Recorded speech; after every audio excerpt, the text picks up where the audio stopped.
पुंडलीक वरदे हरिविठ्ठल श्री ज्ञानदेव तुकाराम गोपाल कृष्ण भगवान की जय।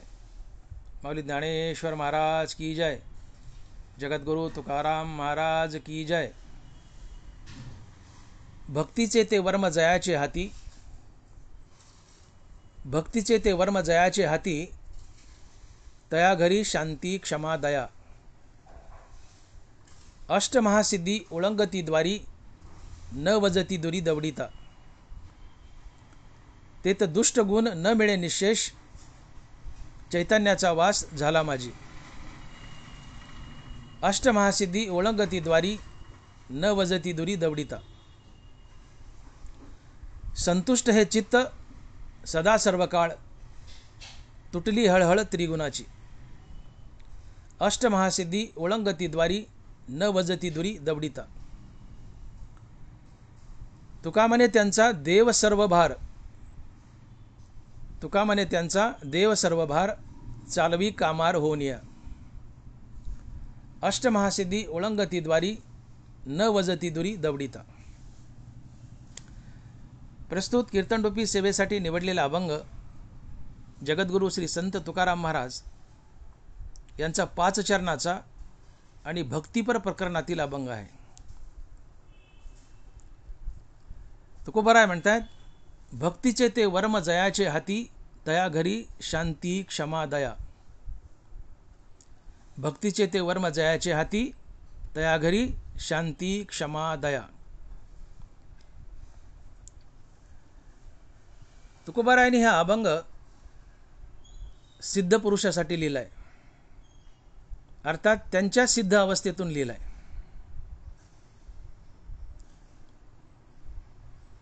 तुकोबाराय या अभंगात ज्ञानोत्तर भक्ती सुचवतात। भक्ती ही 2 प्रकारची, एक ज्ञानपूर्व आणि एक ज्ञानोत्तर। मोक्ष मिळण्याच्या आधी केलेली भक्ती ही ज्ञानपूर्व भक्ती असते आणि मोक्ष मिळाल्यानंतर केलेली भक्ती ही ज्ञानोत्तर भक्ती असते। या अभंगातून तुकोबाराय ज्ञानोत्तर भक्ती सुचवतात, जिला ज्ञानोबाराय म्हणतात, चहु पुरुषार्थ सिरी भक्ती जैसी। चहु पुरुषार्थ सिरी भक्ती जैसी। मुक्ती हा 4था पुरुषार्थ असतो आणि भक्ती हा 5वा पुरुषार्थ असतो। आणि हा 5वा पुरुषार्थ किंवा ज्ञानोत्तर भक्ती या अवस्थेला संत म्हणतात आणि अशा संतांच्या जीवनात शांती क्षमा दया वास करते, असं तुकोबाराय म्हणतात। याची साथ श्री संत मुक्ताबाई देत आहेत। मुक्ताबाई म्हणतात, संत तोची जाना जगी, दया क्षमा ज्याचे अंगी। जगतामध्ये फक्त तोच संत असतो की ज्याच्या जीवनात शांती क्षमा दया असते। या गोष्टीवरून सिद्ध होतं की तुकोबारायांनी हा अभंग ज्ञानोत्तर भक्तीसाठी लिहिलाय, सिद्ध पुरुषासाठी लिहिलाय, संतासाठी लिहिलाय। शिवाय याच अभंगातील पुढील चरण हे सुचवतात की सिद्ध पुरुषाच्या जीवनात किंवा संत पुरुषाच्या जीवनात काय काय गोष्टी असतात। संतांच्या जीवनात अष्टमहासिद्धी राबतात, हाकलून दिलं तरी जात नाहीत। संतांच्या जीवनात एकही दुष्टगुण सापडत नाही, सगळे सद्गुणच असतात। संतांच्या जीवनात चैतन्याचा वास झालेला असतो। संत हे सदा सर्व काळ संतुष्ट असतात, समाधानी असतात, त्यांच्या चित्ताची हळहळ गेलेली असते। आणि देव हा संताचा चाकर असतो। देव संतांच्या संसारात राबतो आणि संतांचा योगक्षेम चालवतो। या सगळ्या गोष्टी संतांच्या जीवनात असतात पुढील चरणातील। किंवा ज्यांच्या जीवनात या गोष्टी असतात ते संत असतात. अर्थात या पुढील चरणातील सगळ्या गोष्टी संतांच्या जीवनात असतात. आणि म्हणून हा अभंग तुकोबारायांनी संतांसाठी किंवा ज्ञानोत्तर भक्तीसाठी लिहिला हे सिद्ध होतं.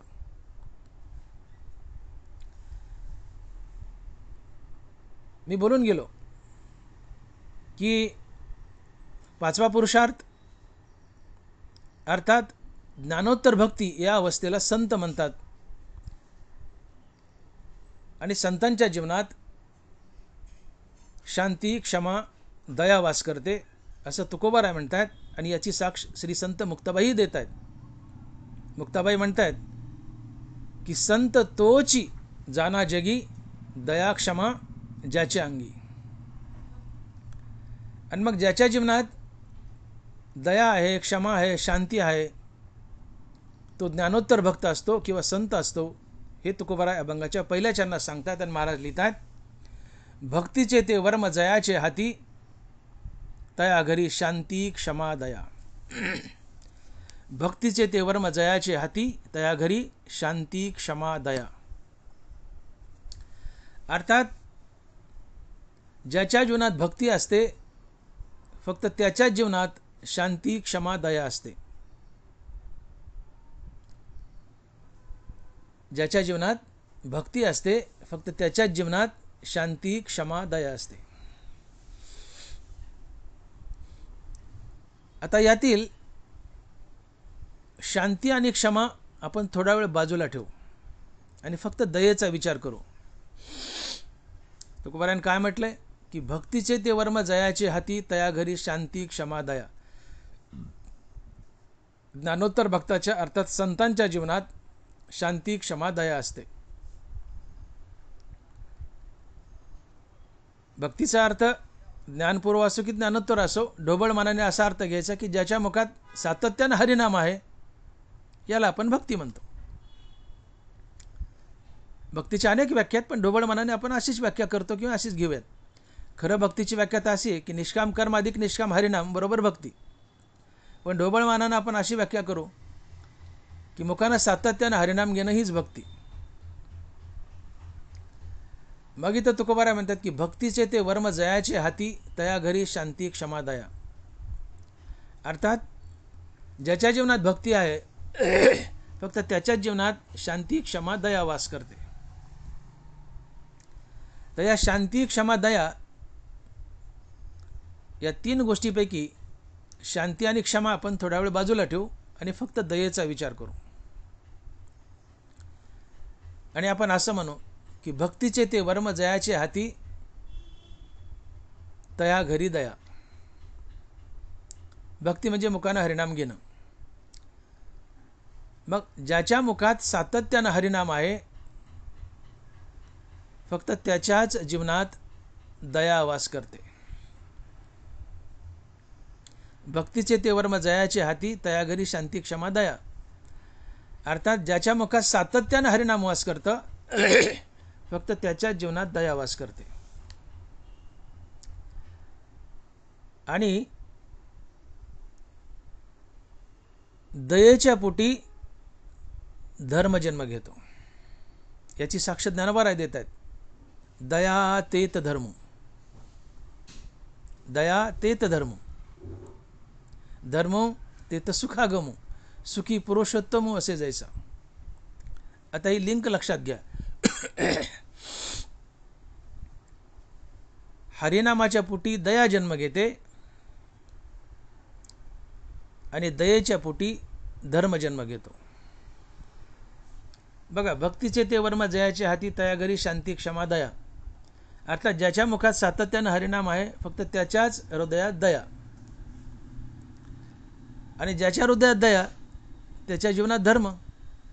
ज्ञानोबाराज बोलतात की दया तेत धर्म.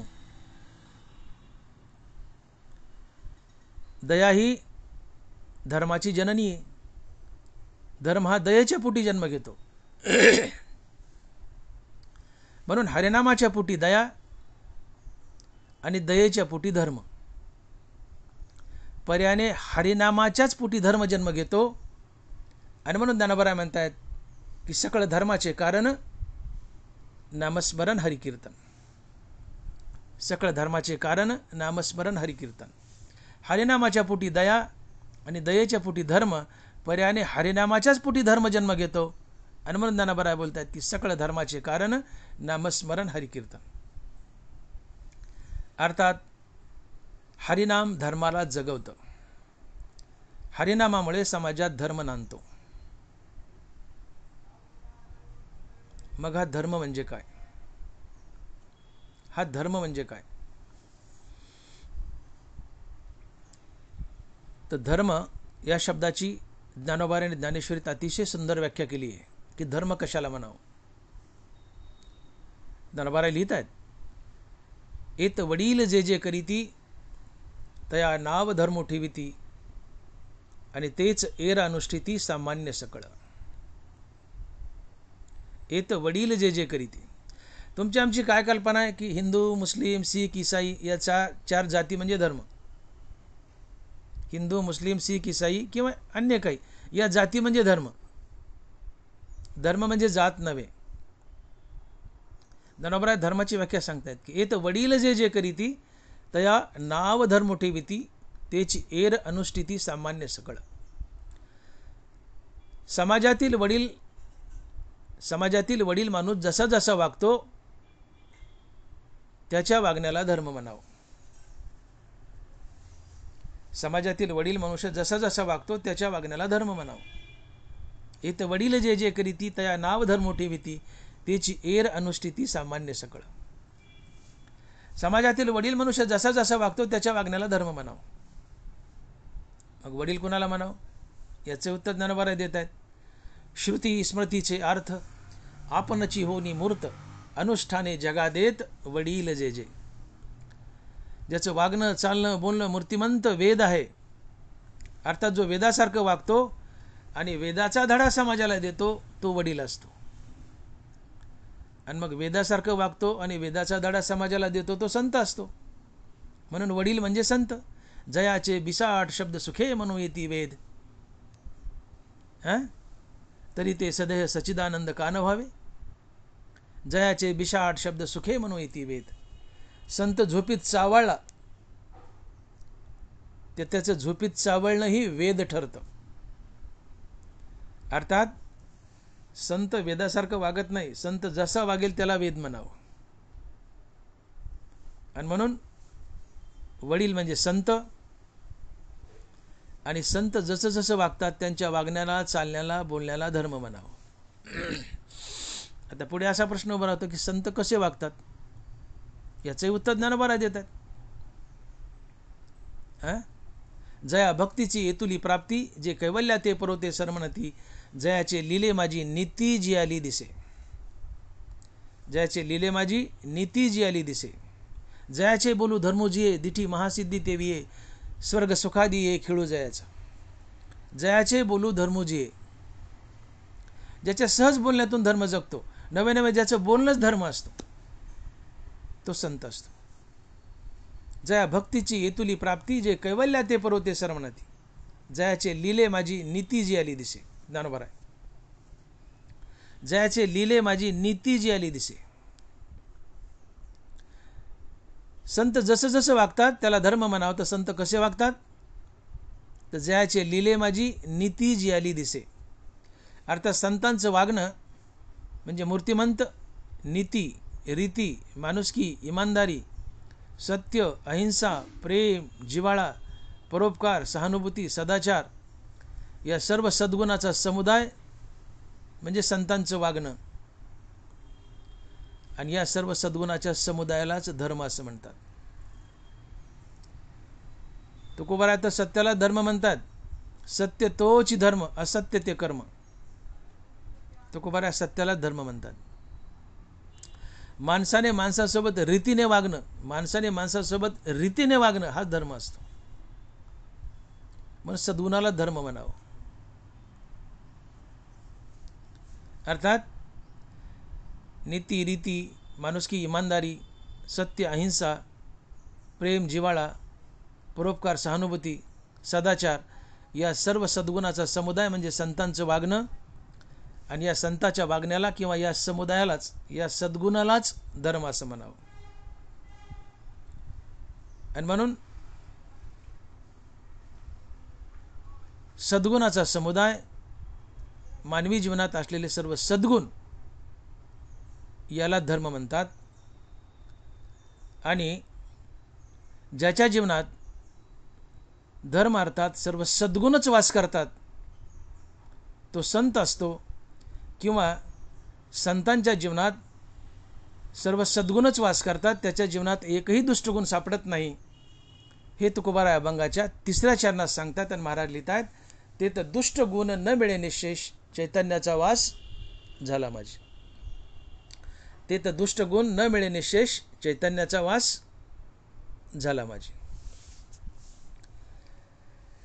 ज्याच्या जीवनात सगळे सद्गुणच वास करतात, एकही दुष्टगुण सापडत नाही, तो संत असतो. किंवा संतांच्या जीवनात एकही दुष्टगुण सापडत नाही, सगळे सद्गुणच वास करतात. ते तर दुष्ट गुण न मिळे निशेष चैतन्याचा वास झाला माझी. ज्याच्या जीवनातून दुष्टगुण पळून जातात त्याच्या जीवनात चैतन्याचा वास होतो, त्याच्या हृदयात देव राहायला येतो. देवाला राहायला कुठं आवडतं? तुका म्हणे चित्त करारे निर्मळ येऊनी गोपाळ राहे तेथे. तुका म्हणे चित्त करारे निर्मळ येऊनी गोपाळ राहे तेथे. ज्याचं चित्त निर्मळ आहे, विकाररहित आहे, ज्याला सर्व दुर्गुण सोडून गेलेत आणि ज्याच्या जीवनात फक्त सद्गुणच वास करतात, देव त्याच्या हृदयात येऊन राहतो. आणि म्हणून महाराज म्हणतात की तुका म्हणे चित्त करारे निर्मळ येऊनी गोपाळ राहे तेथे. आपण पाहिलं की धर्म म्हणजे जाती जमाती नव्हे, धर्म म्हणजे सद्गुणांचा समुदाय. नीती म्हणजे धर्म, रीती म्हणजे धर्म, माणुसकी म्हणजे धर्म, इमानदारी म्हणजे धर्म, सत्य म्हणजे धर्म, अहिंसा म्हणजे धर्म, प्रेम म्हणजे धर्म, परोपकार म्हणजे धर्म, सहानुभूती म्हणजे धर्म, सदाचार म्हणजे धर्म. या सर्व सद्गुणाचा समुदाय म्हणजे धर्म. आणि हा सर्व सद्गुणाचा समुदाय म्हणजे संतांचं वागणं. अर्थात हे सर्व सद्गुण संतांच्या जीवनात वास करतात. आणि या सद्गुणाच्या समुदायाला धर्म म्हणतात. नव्हे की हिंदू, मुस्लिम, शीख, ईसाई या जाती म्हणजे धर्म नव्हे. हे सर्व सद्गुण म्हणजे संतांचं वागणं, आणि या सद्गुणाला धर्म म्हणतात. आणि मग संतांच्या जीवनात संतांचं वागणं हाच धर्म आहे. तर संतांचं वागणं काय? सद्गुणाचा समुदाय. मग संतांचं वागणं हा सद्गुणाचा समुदाय, तर अर्थात संतांच्या जीवनात सगळे सद्गुण वास करतात, तिथून दुष्टगुण निघून जातात. आणि जिथून दुष्टगुण निघून जातात, फक्त सद्गुणच वास करतात, त्याच्या हृदयात देव राहायला येतो. त्याचं चित्त निर्मळ असतं, कारण त्याला दुर्गुण सोडून गेले. आणि म्हणून तुकोबाराय म्हणतात की तुका म्हणे चित्त करारे निर्मळ येऊनी गोपाळ राहे तेथे. अर्थात ज्याच्या मुखात अखंड हरिनाम आहे त्याच्या हृदयात दया वास करते. ज्याच्या हृदयात दया वास करते त्याच्या जीवनात धर्म अर्थात सगळी नीतिमूल्य, सगळे सद्गुण वास करतात. कारण धर्म म्हणजे जाती नव्हे, धर्म म्हणजे सद्गुणाचा समुदाय. सगळ्या चांगल्या गोष्टी म्हणजे धर्म. दया ही सद्गुणाची जननी आहे. जगातली प्रत्येक चांगली गोष्ट दयेच्या पोटी जन्म घेते. आणि म्हणून दया ही धर्माची किंवा सद्गुणाची जननी आहे. आणि म्हणून ज्याच्या मुखात नित्य हरिनाम त्याच्या हृदयात दया, आणि ज्याच्या हृदयात दया त्याच्या जीवनात धर्म अर्थात सद्गुण वास करतात. आणि ज्याच्या जीवनात सद्गुण वास करतात त्याला दुर्गुण सोडून जातात. आणि ज्याला दुर्गुण सोडून गेले त्याच्या चित्तात देव राहायला येतो, कारण त्याचं चित्त निर्मळ असतं. आणि म्हणून तुका म्हणे चित्त करारे निर्मळ येऊनी गोपाळ राहे तेथे. ही हरिनामाची, ही सद्गुणाची ताकद आहे. तुमच्या मुखात हरिनाम भिजलं की तुमच्या जीवनात सद्गुण आलेच. आणि जीवनात सद्गुण आले की तिथून दुर्गुण पळून जातात. दानोबाराय बोलतात की वाती पुढे काळोखे पळो लागे जैसे, निषिद्ध इंद्रिया तैसे सामोरणे. खूप अंधार आहे, तिथं वात लावली, दिवा लावला, अंधार पळून जातो. हां, तसं मुखामध्ये हरिनाम आलं, जीवनात सद्गुण येतातच.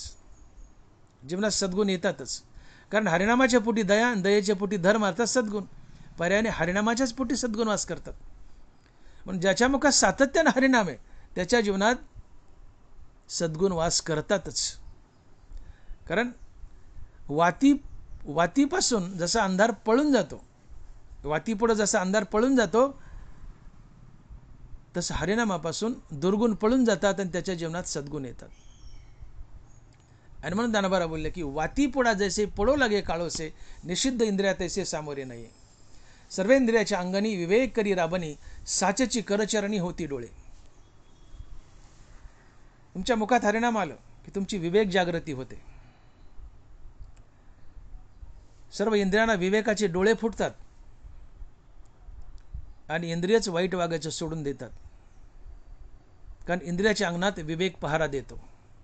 तुम्ही चुकीच्या दिशेने चालले की तो विवेक तुम्हाला टोकतो, जागा करतो, हे तू चूक करायला, त्या वाईट दिशेने जाऊ नको, चांगल्या दिशेने जा. सर्व इंद्रियाच्या अंगणी विवेक करी राबणी, साच्याची करचरणी होती डोळे. हातापायला डोळे फुटतात विवेकाचे आणि विवेक तुम्हाला वाईट वागण्यापासून रोखतो. कारण विवेक तुमचा पहारेकरी बनतो, वाईट गोष्टीकडे जाऊ देत नाही. आणि म्हणून मुखामध्ये सातत्यानं हरिनाम भिजलं, सातत्यानं हरिनाम घेतलं, जीवनात सर्व सद्गुण येतात, दुर्गुण पळून जातात. आणि अशा सद्गुणी निर्मळ चित्त असलेल्या महात्म्याच्या हृदयात पांडुरंग परमात्मा राहायला येतो, कारण ते चित्त निर्मळ आहे. आणि म्हणून तुकोबाराय म्हणतात की तुका म्हणे चित्त करा रे निर्मळ, येऊन गोपाळ राहत येते. अर्थात ज्याच्या जीवनात एकही दुर्गुण वास करत नाही, दुर्गुण ज्याला सोडून गेले आणि ज्याच्या जीवनात फक्त सद्गुणच नांदतायत, त्याच्या जीवनात चैतन्याचा वास होतो. आणि महाराज म्हणतात ते तर दुष्ट गुण न मिळे निशेष, चैतन्याचा वास झाला माझी, चैतन्याचा वास झाला माझी. आणि म्हणून भक्तीमध्ये, भक्ती करण्यापूर्वी आम्हाला करायचं काय, तर आमचं चित्त निर्मळ करायचे, आम्हाला देवहून देवापुढे उभं राहायचे. हा मुद्दा लक्षात घ्या.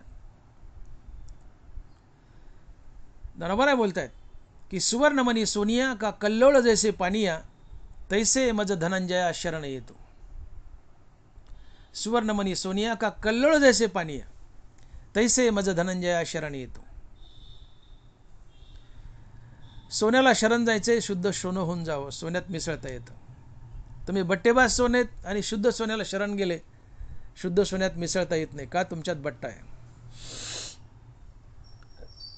तुम्ही देवाला शरण गेले आणि विकार घेऊन गेले, तुम्हाला देवात मिसळता येत नाही. का? तुमच्यात विकाराचा बट्टा आहे. सोन्यात मिसळायचे, शुद्ध सोन्यात मिसळायचे, शुद्ध सोनं होऊन जा. देवात मिसळायचे, विकार रहित होऊन जा. पाण्यात मिसळायचे, पाणी होऊन जा, तेल होऊन जाऊ नका. तुम्ही पाण्याला शरण गेले आणि तुम्ही स्वतः तेल बनले. तुम्ही पाण्याला शरण चालले पण तुम्ही तेल आहेत. किंवा तेल पाण्याला शरण गेलं तर त्या तेलाला पाण्यात मिसळता येईल का? नाही मिसळता येत. तुम्ही पाण्यात तेल वता,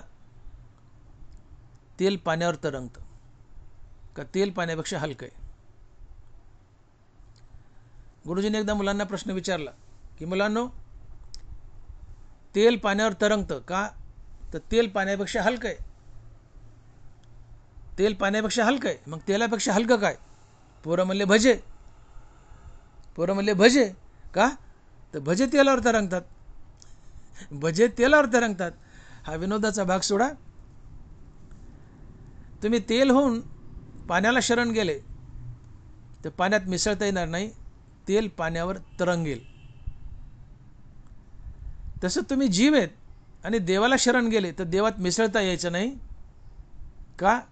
देव शुद्ध आहे, आम्ही अशुद्ध आहेत. देव निर्विकारी आहे, आम्ही विकारी आहेत. देवात एकही दुष्ट गुण नाही, आमच्यात दुष्ट गुण आहेत, म्हणून आम्हाला देवात मिसळता येत नाही. आणि म्हणून पाणीहून पाण्याला शरण जा, पाण्यात मिसळता येईल. देवहून देवाला शरण जा, देवात मिसळता येईल. आणि देवहून देवाला शरण जाणे म्हणजे आपल्यात असलेले दुष्ट गुण टाकणे, सद्गुणाचा स्वीकार करणे. आणि मग सद्गुणाचा स्वीकार केला, एकही दुष्ट गुण नाही, तर तुम्ही देव होता आणि देवहून देवापुढे उभं राहता आणि मग देवात मिसळता येतं. आणि मग ज्ञानोबा बोलत आहेत की सुवर्णमणी सोनिया का कल्लोळ जैसे पानिया, तैसे मज धनंजया शरण येतो. ज्ञानोबारांनी इथं झापलंय आम्हाला. ज्ञानोबा बोलतात एका ओळीतून, जीवितवेची असी जे आणि मजही शरण रेगी जे, धिग्ग या बोली न लजे प्रज्ञा केवी. देव म्हणतायत की तुमच्या बुद्धीला काही लाज वाटत नाही का? धिग्ग या बोली न लजे प्रज्ञा केवी. तुमच्या बुद्धीला काही लाज वाटत नाही का म्हणले? तुम्ही जीवरूपात आहात आणि देवाला शरण चाललात. तुम्ही जीवरूपात आहात म्हणजे अहंकारी आहात. काम, क्रोध, लोभ, मद, मोह, मत्सर हे विकार तुमच्यात आहेत. नाना प्रकारचे विकार तुमच्या हृदयात आहेत आणि देवाला शरण गेल्यात. देवात कसं मिसळता येईल? आणि जीवितवेची असी जे आणि मजही शरण रिगीजे, धिग्ग या बोली न लजे प्रज्ञा केवी. लाज वाटत नाही म्हणजे तुमच्या बुद्धीला? हां, तुम्ही जीवदशेत आहात, विकारात आहात, अहंकारात आहात आणि देवाला शरण चाललात. कसं मिसळता येईल? देव अनहंकारी आहे, देव विकाररहित आहे, देव शुद्ध आहे, तुम्ही अशुद्ध आहेत, विकारात बद्ध आहेत. हे विकार घेऊन जर देवाला शरण गेले ते लाजिरवाणी गोष्ट आहे. देवात मिसळता येत नाही. विकार टाका आणि मग देवाला शरण जा, देवात मिसळता येतं. आणि म्हणून पाणीहून पाण्याला शरण जा, पाण्यात मिसळता येईल. देवहून देवाला शरण जा, देवात मिसळता येईल. आणि देवहून देवाला शरण जाणं म्हणजे विकाररहित होणं, आपल्यामध्ये एकही दुष्ट गुण शिल्लक न ठेवणं, सगळे सद्गुणच आपल्यात असावेत. मग देवाला शरण जाता येतं किंवा देवात मिसळता येतं. नवे नवे तुम्हीच देव बनता आणि मग तुम्ही असे निर्विकारी झाले. तुमच्यात एकही दुष्ट गुण नाही, सगळे सद्गुणच आहेत की चैतन्य अर्थात पांडुरंग परमात्मा आपोआप तुमच्या हृदयात राहायला येतो आणि तुमच्या जीवनात वास करतो. आणि म्हणून तुकोबाराय बोलतात की ते दुष्ट गुण न मिळे निशेष चैतन्याचा वास झाला माझी. का बरं ही अवस्था का जीवनात आली? तुमच्या जीवनात एकही दुष्टगुण राहिला नाही का? सगळे सद्गुणच आले का? तर याचं कारण भक्तीचे ते वर्म जयाचे हाती, तया घरी शांती क्षमा दया. ज्याच्या मुखात सातत्यानं हरिनाम त्याच्या हृदयात दया, ज्याच्या हृदयात दया त्याच्या जीवनात धर्म अर्थात नीतिमूल्य, आणि ज्याच्या जीवनात धर्म अर्थात नीतिमूल्य अर्थात त्याच्या जीवनात सगळे सद्गुण. दुर्गुण पळून गेले, दुर्गुण पळून गेले, जीवनात सद्गुण आले, तुम्ही देव बनले, देव तुमच्यात राहायला आला, तुम्ही देवात मिसळले, देव तुमच्यात मिसळला. आणि म्हणून तुकोबाराय म्हणतात की ते तर दुष्ट गुण न मिळे निशेष चैतन्याचा वास झाला माझी. त्याचं मुख्य कारण मुखात सातत्यानं हरिनाम आहे. सातत्यानं हरिनाम आहे म्हणून हृदयात दया आहे, दया आहे म्हणून धर्म आहे अर्थात नीतिमूल्य आहेत, सद्गुण आहे, सदाचार आहे. सद्गुण आहे, सदाचार आहे म्हणजे दुर्गुण पळून गेले, जीवनात फक्त सद्गुण उरले. सद्गुणी हा देवतुल्य असतो, सद्गुणी देवात मिसळतो, देव सद्गुणीत मिसळतो. आणि असा सद्गुणी ईश्वरतुल्य झाल्यामुळं त्याच्या हृदयात देव राहायला येतो.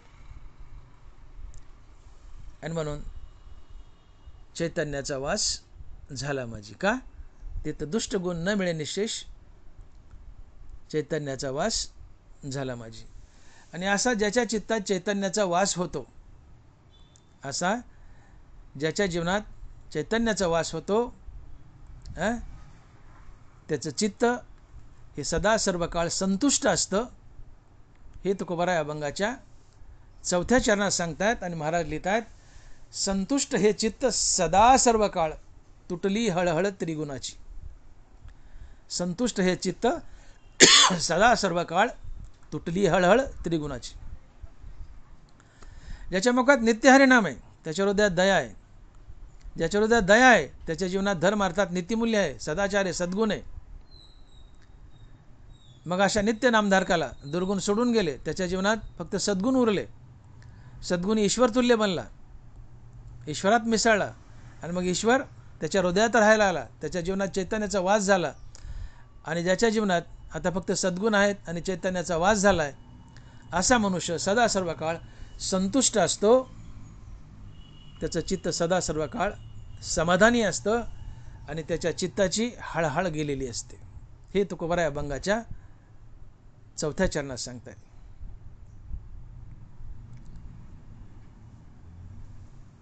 अर्थात या ठिकाणी एक गोष्ट सिद्ध होते की जो मुक्त आहे, जो आत्मज्ञानी आहे, जो संत आहे, फक्त त्याचंच जीवन संतुष्ट असतं, समाधानी असतं आणि त्याची हळहळ गेलेली असते, इतर कोणाची नाही.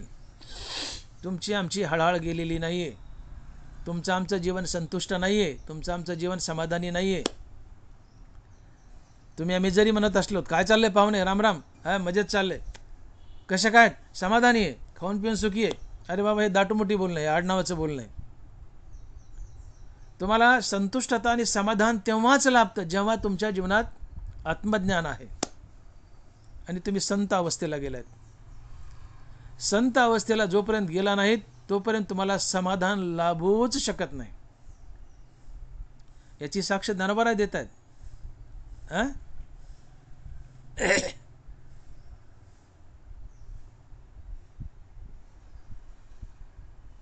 त्याचे दर्श है ना, गुरु तेथ ज्ञान, गुरु तेथ ज्ञान, ज्ञानी आत्मदर्शन, दर्शनी समाधानाती जैसे.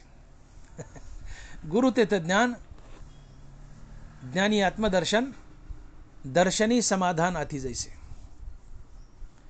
तुकोबाराय काय म्हणतायत, ज्ञानोबा काय म्हणतायत की तुम्हाला समाधान तेव्हाच लाभतं की ज्या वेळेस तुमच्या जीवनात आत्मज्ञान आले. आणि जोपर्यंत आत्मज्ञान नाही तोपर्यंत तुम्हाला समाधान लाभू शकत नाही.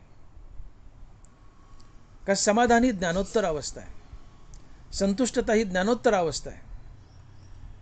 ज्ञानोबा साक्ष देत आहेत. गुरु तेथ ज्ञान, ज्ञानी आत्मदर्शन, दर्शनी समाधानाती जैसे. जिथं गुरु आहे तिथं ज्ञान आहे, जिथं ज्ञान आहे तिथं आत्मदर्शन आहे, जिथं आत्मदर्शन आहे तिथं समाधान आहे. अर्थात फक्त आत्मज्ञानी पुरुषाला, संत पुरुषालाच समाधान लाभतं, इतर कुणाला नाही. जो आत्मज्ञानी आहे, जो संत आहे, फक्त तोच समाधानी असतो आणि तोच संतुष्ट असतो, इतर दुसरं कोणीही नाही. ज्ञानोबा खडसे सांगतात की गुरु तेथ ज्ञान, ज्ञानी आत्मदर्शन, दर्शनी समाधान अति जैसे. आणि मग असा संत महात्मा ज्याच्या जीवनात चैतन्याने वास केलाय, आत्मज्ञानानं वास केलाय, असा चैतन्यवान पुरुष, ज्याच्या हृदयात चैतन्य राहायला आलंय, पांडुरंग राहायला आलाय, असा मनुष्य सदा सर्व काळ समाधानी असतो आणि संतुष्ट असतो आणि त्याच्या चित्ताची हळहळ गेलेली असते. आता इथे एक प्रश्न मला असा उभा करायचा आहे की या अभंगात तुकोबाराय आणि या चरणातून ज्ञानोबा असं सांगतात की गुरु तेथ ज्ञान, ज्ञानी आत्मदर्शन, दर्शनी समाधान अति जैसे. इथं स्पष्ट अर्थ निघतो की ज्याला आत्मज्ञान झाले, जो संत आहे, फक्त तोच समाधानी असतो, संतुष्ट असतो, इतर दुसरं कोणी नाही. परंतु आम्हाला आत्मज्ञान नाहीये, आम्ही संत पदाला पोहोचलो नाहीत, मग आम्हाला समाधान मिळणारच नाही का? संत बनण्याच्या आधी, आत्मज्ञान मिळवण्याच्या आधी आम्हाला संतुष्टता, समाधान मिळणारच नाही का? जरूर मिळेल, जरूर मिळेल. तुकोबारायच याची साक्ष देत आहेत. महाराज लिहित आहेत, सर्व काळ नाम चिंतन मानसी, समाधान मनासी समाधी आहे. हो, चालता बोलता न मोडे समाधी. तुकोबाराय. निळा मने स्वरूप सिद्धी, सहज समाधी हरिनामे. निळोबाराय. ज्याच्या मुखामध्ये सातत्यानं हरिनाम आहे तो सातत्यानं समाधी अवस्थेत जगत असतो आणि त्याला समाधान लाभलेलं असतं.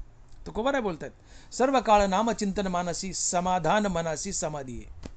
सातत्यानं जर मुखात रामनाम असेल तर तुम्ही समाधी अवस्थेत जगत असतात आणि सतत समाधानी असतात, संतुष्ट असतात. सर्व काळ नामचिंतन मानसी, समाधान मनासी समाधी आहे. आम्ही संत नाही आहेत, आम्हाला आत्मज्ञान नाही आहे. इथं ज्ञानोबारांनी तुकोबारांनी सांगितलं की ज्याला आत्मज्ञान आहे, जो संत आहे, फक्त त्याला समाधान लाभेल आणि संतुष्ट असेल, इतर दुसरं कोणी नाही. पण ज्ञानोबा तुकोबारायच पुन्हा त्यांच्या काही चरणातून सांगतायत की सातत्यानं मुखात नाम असेल तर तुम्ही समाधी अवस्थेत जगतात आणि तुम्हाला संतुष्टता आणि समाधान कायमचं लाभतं. याचा अर्थ असा होतो की ज्याच्या मुखात सर्व काळ हरिनाम आहे तो एक प्रकारचा छोटा मोठा संतच असतो. तो संतच असतो. भले त्याला आत्मज्ञान झालं नाही, संत पदाला पोहोचला नाही, पण तो एक छोटा मोठा संतच असतो. ज्ञानोबाच बोलतायत, तुझे नामची कोणी एके वेळे जयाचे मुखाशी का काना न मिळे. तुझे नामची कोणी एके वेळे जयाचे मुखाशी का काना मिळे. तयाच्या हृदया सांडोनी पळे भेदची साच. काय म्हणतात ज्ञानोबा? तुझे नामची कोणी एके वेळे जयाचे मुखाशी का काना मिळे. त्याच्या हृदया सांडोनी पळे भेदची साच. देवा, ज्याच्या तोंडात तुझं नाम कायमचं स्थिरावलंय त्याच्या हृदयाला भेद अर्थात द्वैत केव्हा सोडून गेलेलं असते. ऐका ना नावाची बाई, तुझे नामाची कोणी एके वेळे जयाचे मुखाशी का काना मिळे. त्याच्या हृदया सांडून पळे भेदची साच. भेद म्हणजे द्वैत. भाग गेला शिन गेला, ते भेद भाग म्हणजे द्वैत. तुझं नाव जर जिभेवर कायमचं स्थिरावलं देवा तर त्या व्यक्तीच्या हृदयाला भेद अर्थात द्वैत केव्हाच सोडून जातं. आणि ज्याला द्वैत सोडून गेलंय तो अद्वैतात जगतो. आणि अद्वैतात जगणं हे संतपद असते. तो महात्माचा असतो. जरी त्याला आत्मज्ञान झालं नाही, संतपदाला पोहोचला नाही, तरी तो छोटा मोठा संतच असतो. आणि म्हणून नित्य नामधारक हा संतच असतो. संतपदाला पोहोचला नसला तरीही आणि आत्मज्ञान झालं नसलं तरीही का तर नित्य नामानं तुम्ही अद्वैतात जगता. अद्वैतात जगणं ही संत अवस्था असते. आणि म्हणून ज्याच्या मुखात नित्य नाम आहे तो छोटा मोठा संतच आहे आणि तो नित्य संतुष्ट असतो आणि समाधानी असतो. आणि म्हणून तुम्ही सातत्यानं हरिनाम घ्या. सातत्यानं हरिनाम घ्या. तुम्ही संतुष्ट असाल, समाधानी असाल. जसे संत संतुष्ट आणि समाधानी असतात. संतुष्ट हे चित्त सदा सर्व काळ. ज्ञानोत्तर अवस्था संत हा सदा सर्व काळ संतुष्ट असतो, समाधानी असतो. ती अवस्था आम्हाला संत न बनताही प्राप्त करता येते नुसत्या हरिनामाच्या बळावर. फक्त हरिनाम नित्य असावं. सर्व काळ नाम चिंतन मानसी समाधान मनासी समाधी हे तुकोबार आहे. आणि म्हणून सातत्याने हरिनाम घ्या. तुम्हाला संतासारखं संतुष्ट आणि समाधानी जीवन जगता येईल. आणि तुमची आणि संतांची दोघांचीही चित्ताची हळहळ गेलेली असते. तुमची आणि संतांची चित्ताची हळहळ गेली असते. आणि म्हणून महाराज म्हणतात की तुटली हळहळ त्रिगुणाची. जोपर्यंत तुम्ही त्रिगुणात बद्ध आहेत सत्वरजतम तोपर्यंत तुमच्या चित्ताची हळहळ जाणार नाही. ज्यावेळेस तुम्ही गुणातीत अवस्थेत जाल, निर्गुण व्हाल त्यावेळेस तुमच्या चित्ताची हळहळ जाईल. अन्यथा गुणात बद्ध असलेला मनुष्य त्याच्या चित्ताची सातत्यानं हळहळ चालू असते. तुकोबारच बोलतात, सदा तळमळ चित्ताची हळहळ त्याचे दर्शन न व्हावे शव असता तो जीवे. त्रिगुणात बद्ध असलेला मनुष्य सातत्याने त्याची तळमळ असते आणि त्याच्या चित्ताची हळहळ असते. हळहळ म्हणजे जीवनात असलेलं दुःख, अशांती. जोपर्यंत गुणात बद्ध आहे त्रिगुणात तोपर्यंत तुमचं चित्त असमाधानी आहे. तुमची तळमळ चालू आहे, तुमच्या चित्ताची हळहळ चालू आहे. अर्थात चित्ताला स्थिरता नाही आहे, चित्त अस्थिर आहे आणि तुम्ही दुःखी आहात. साधारण जीव चित्ताची तळमळ चित्ताची हळहळ अर्थात दुःखी असतात. आणि हे त्रिगुण गेले सत्वरजतम की तुमच्या चित्ताची हळहळ निघून जाते. आणि चित्ताची हळहळ निघून जाणे म्हणजे चित्ताला एक अस्थिर अवस्था प्राप्त होणे. चित्त कायमचं स्थिरावलेलं असते आणि चित्ताची कायमची स्थिरता हे परमोच्च सुख असते, हे भक्ती सुख असते, हे मुक्ती सुख असते. चित्ताची अविचल अवस्था, चित्ताची कायमची स्थिरता हेच मोक्ष सुख आहे, हेच भक्ती सुख आहे. ते संतांना लाभलेलं असते. आणि म्हणून महाराज म्हणतात की तुटली हळहळ त्रिगुणाची. त्रिगुण गेले, हळहळ कोणाला आहे? चित्ताला आहे. कशामुळे? त्रिगुणामुळे.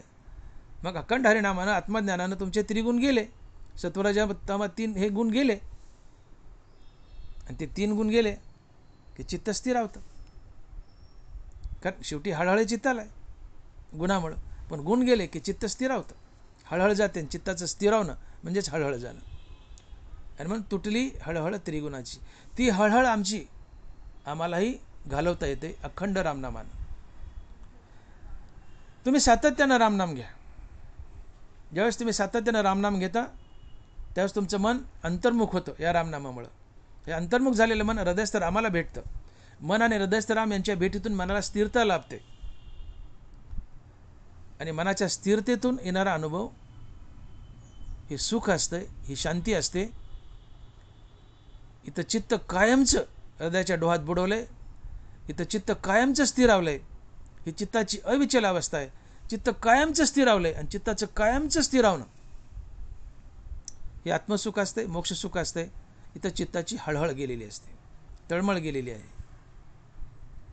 आणि ही अवस्था संतांना, ज्ञानोत्तर अवस्था, चित्ताची हळहळ जाणं ही संतांना जशी प्राप्त झाली तशी आम्हाला अखंड रामनामाने प्राप्त करता येते. रामनाम मात्र अखंड असावं.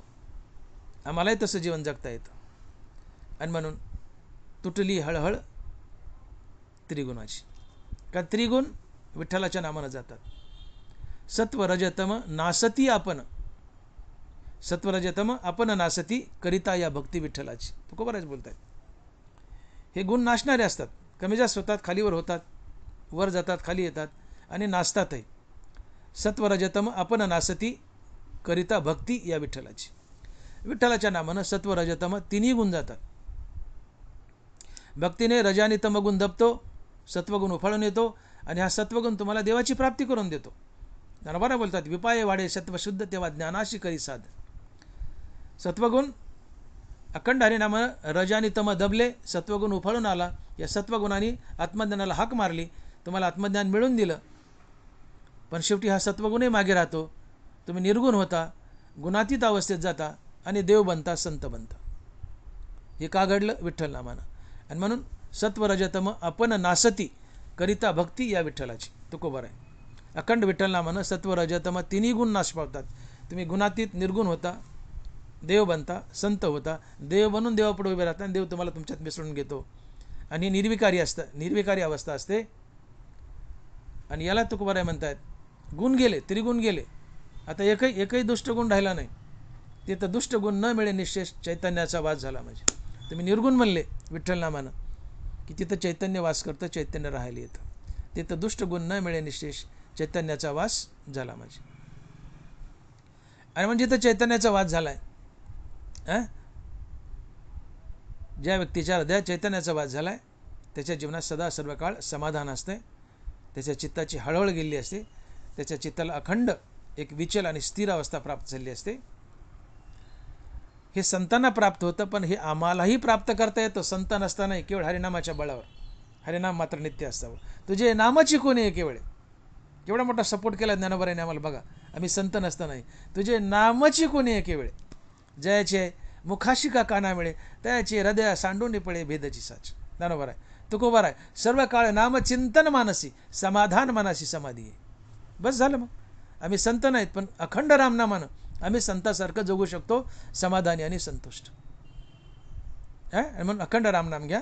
संतांना जी अवस्था प्राप्त झाली कोणती? संतुष्ट आहे चित्त, सदा सर्व काळ तुटली हळहळ चित्ताची, ही अवस्था आम्हाला अखंड रामनामानं प्राप्त करता येते. आणि मग असे जे संत आहेत जे सदा सर्व काळ संतुष्ट आहेत, समाधानी आहेत, ज्यांच्या चित्ताची हळहळ गेली आहे, ज्यांच्या जीवनातून दुर्गुण निघून गेले, ज्यांच्या जीवनात फक्त सद्गुणच वास करतात, अशा संत महात्म्याच्या जीवनात अष्टमहासिद्धी सेवा करण्यासाठी येऊ इच्छितात. हे तुकोबाराय अभंगाच्या दुसऱ्या चरणात सांगतात. आणि महाराज लिहित आहेत की अष्टमहासिद्धी ओळंगतीद्वारी न वजती दुरी दवडिता. अष्टमहासिद्धी ओळंगतीद्वारी न वजती दुरी दवडिता. अर्थात जो ज्ञानोत्तर भक्त आहे, अर्थात जो संत आहे, ज्याच्या जीवनातून दुर्गुण निघून गेलेत, ज्याच्या जीवनात फक्त सद्गुणच वास करतात, ज्याचं चित्त सातत्यानं समाधानी आहे, संतुष्ट आहे, ज्याच्या चित्ताची हळहळ गेली आणि ज्याच्या जीवनात चैतन्याने वास केला आहे, असा संत महात्मा असतो. आणि अशा संत महात्म्याच्या जीवनात त्यांच्या संसारात राबण्यासाठी, त्यांना सहकार्य करण्यासाठी अष्टमहासिद्धी त्यांच्या जीवनात येऊ इच्छितात. आणि मग महाराज लिहित आहेत की अष्टमहासिद्धी ओळंगतीद्वारी न वजती दुरी दवडिता. अर्थात संतांच्या जीवनात अष्टमहासिद्धी संतांची चाकरी करण्यासाठी येतात, पण संत त्यांना किंमत देत नाहीत. तुकोबरा काय म्हणतात? अष्टमहासिद्धी ओळंगतीद्वारी न वजती दुरी दवडिता. या अष्टमहासिद्धी हात जोडून उभे आहेत ज्ञानोबराय तुकोबराय अशा महासंताच्या दारात की महाराज आमची सेवा घ्या, महाराज आमची सेवा घ्या. पण संत महात्मे अष्टमहासिद्धीची सेवा घेत नाहीत, त्यांना हाकलून देतात, त्यांना हाकलून देतात. त्या स्वतःहून येतात बळत लांडासारख्या. त्यांना या म्हणायची गरज नाही. रिद्धिसिद्धी न पाचारिता त्या धुंडीती हरिभक्ता. तुकोबराय रिद्धिसिद्धी न पाचारिता त्या धुंडीती हरिभक्ता. मोक्ष सायुज्यता वाट पाहे भक्ताची. कसा महिमा आहे संताचा बघा. सायुज्य मोक्ष संताची वाट पाहतो. या मोक्ष म्हणतो या माझा स्वीकार करा. रिद्धिसिद्धी म्हणतात आम्ही आलो, दारात हात जोडून उभे आहेत, आमची सेवा घ्या. रिद्धिसिद्धी न पाचारिता त्या धुंडीती हरिभक्ता. रिद्धिसिद्धीला न बोलवता न पाचारिता त्या स्वतःहून येतात, बळच येतात आणि म्हणतात महाराज आमचा स्वीकार करा, आमची सेवा घ्या. परंतु संत महात्मे रिद्धिसिद्धीची सेवा घेत नाहीत. आणि जो रिद्धिसिद्धीची सेवा घेतो तो संत नसतो. संतांच्या जीवनात रिद्धिसिद्धी गाठोड्याने बांधून पडल्या असतात, टोपल्याने गाठोड्याने रिद्धिसिद्धी असतात, त्या त्यांच्या चाकर असतात. पण तरीही संत महात्मे त्यांचा प्रयोग करत नाहीत, त्यांचा स्वीकार करत नाहीत. का? ज्ञानोबराय बोलत आहेत की तपोबळे रिद्धी पातलिया भ्रंशे बुद्धी मग तया ते विरक्तता सिद्धी आठवेना. रिद्धिसिद्धी हे भगवंतानं तुमच्या भक्तीमध्ये सोडलेलं विघ्न आहे. आम्हाला मोठी मजा वाटते की थोडी भक्ती केली आणि रिद्धिसिद्धी प्रसन्न झाल्या की आम्ही स्वतःला मोठा साधू समजतो आणि त्या रिद्धिसिद्धीच्या चमत्कारात अडकतो आणि आमचं पतन होतं. मग तया ते विरक्तता सिद्धी आठवेना. ज्ञानोबराय बोलत आहेत तपोबळे रिद्धी पातलिया भ्रंशे बुद्धी मग तया ते विरक्तता सिद्धी आठवेना. हो, महेंद्रादी पदे करिता ती वाटवदे. साधक हा देव बनायला लागला की देवच त्याच्या जीवनात विघ्न सोडतो. इंद्र विंद्र आडवे येतात, पदाची वाटमारी करतात, तुमची वाटमारी करतात. महेंद्रादी पदे करिता ती वाटवदे. हे इंद्र वगैरे तुमची वाटमारी करतात, भक्तीला आडवे येतात, तुम्हाला देव बनवू देत नाहीत. किंवा रिद्धिसिद्धी आडवे येतात, त्यांच्या चमत्कारात तुम्हाला अडकवतात. आणि महत्त्वाची जी सिद्धी आहे वैराग्य सिद्धी किंवा विरक्तता सिद्धी, ती तुमच्यापर्यंत येऊ देत नाहीत. की ज्या वैराग्य सिद्धीने देव भेटतो. जगतात अनेक सिद्धी आहेत. नाथ महाराजांनी जवळपास एकूण 22 सिद्ध्या सांगितल्यात भागवतामध्ये. त्यातल्या 8 सगळ्यात मोठ्यात अष्टमहासिद्धी. पण या सगळ्या सिद्धीमध्ये सगळ्यात मोठी सिद्धी कोणती? तर वैराग्य सिद्धी किंवा विरक्तता सिद्धी. ज्या विरक्तता सिद्धीने देव भेटतो ते विषय वैराग्य, जे आत्मलाभाचे भाग्य याने ब्रह्मानंदा योग्य जीव होते. आणि या वैराग्य सिद्धीला नैष्कर्म्यता सिद्धी म्हटले. सर्व सिद्धीत सहजे परम हेची. ते तर काही न होणे निपजे, ते विरक्तता सिद्धी म्हणिजे किंवा नैष्कर्म्य सिद्धी म्हणिजे. सर्व सिद्धीत सहजे परम हेची. अनेक सिद्धी आहेत, पण सर्व सिद्धीत मोठी सिद्धी काय असेल तर ती विरक्तता सिद्धी आहे, वैराग्य सिद्धी आहे. आणि या साध्या सिद्धीत जर तुम्ही अडकले, रिद्धिसिद्धी साध्या अडकले तर वैराग्य सिद्धी दुरावते. तुम्ही संसारात अडकता.